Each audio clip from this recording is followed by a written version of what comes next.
ప్రభాస్ కలికి ఎలా అనిపించింది? ఓ రయ్యో ఆ సినిమా ఏమో కానీ సాగు కొడుతురు కదా రయ్యా స్వామి, రివ్యూ అని చెప్పేసి. ఓవర్సీస్లో కూడా సినిమా సూపర్గా ఉండదు. ఇప్పుడే నాకు రిపోర్ట్ వచ్చింది తెలుసా.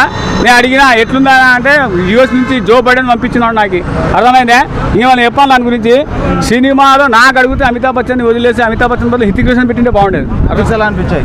Graphics so CG computer work చూడాలి కానీ కంప్యూటర్ ఆది పురుష్ కంటే బెటర్గా ఉన్నాయి చెప్తా ఉన్నా. ఇంకొకసారి మీ ఇక్కడ కూడా చెప్తున్నా, కింద కామెంట్లు కూడా మళ్ళీ ఆది పురుష్ అని అంటే మటుకు టపాటప్ అర్థమైందా? ఏమే టపాటప్.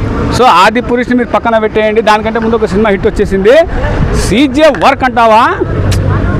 నిజంగా రాజమౌళి మళ్ళీ పుట్టాడు రావు అని. అమితాబ్ బచ్చన్ గారిది ప్రభాస్ అన్న ఫైట్ సీన్స్ ఎలా అనిపించింది? వచ్చినప్పుడు థియేటర్లో ఎలా ఉండే రెస్పాన్స్? వాళ్ళు బాక్స్ ఆఫీస్లో ఏం కొట్టుకొని వచ్చారు కానీ మీరు మొత్తం సాగు కొట్టుకుంటున్నారు. నా రివ్యూ ఎవడు చూస్తాడు చెప్పు, ఎవడు చేస్తాడు చెప్పు. అందరు పైసలు పెట్టి సినిమా చూడగా రెడీగా ఉన్నారు వాళ్ళంతా. అర్థమైందే? ఆ ఫైట్ సీను అది ఫైట్ సీన్ కాదు,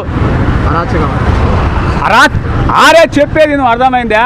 సమ్ ఇష్యూ ఒక ఫైట్ జరుగుతుంది. ఆ ఫైట్లో అనుకోకుండా ఒక పర్సన్ని వెతకాలి, ఒక పర్సన్ని కాపాడాలి అని అంటారు తెలుసా డైలాగ్ మీ ట్రైలర్లో. కాపాడాలి, అది ఎవరిని కాపాడాలి తెలుసా? అమితాబ్ బచ్చన్. ఈయన కాపాడడం కోసం వస్తాడు, మిస్అండర్స్టాండింగ్ జరిగి అమితాబ్ బచ్చన్తో కొట్టుకోవాల్సి వస్తుంది తప్పిస్తే. అర్థమైందా? ఆ సినిమాకి హైలైట్ అనుకోవచ్చు. ఆ సీన్ సినిమాకి హైలైట్ అనుకోవచ్చా? సినిమాకి ఆ సీన్ హైలైట్ కాదు, ఆ సినిమాకి హైలైట్ కాదు. ఏం అడల్ట్స్కేనా నచ్చాల్సింది, చిన్నపిల్లలు కూడా నచ్చాలి కదా. అవునా కదా, వాళ్ళు వస్తేనే కదా. సో ఆ విధంగా ఇచ్చారు. అర్థమైందా?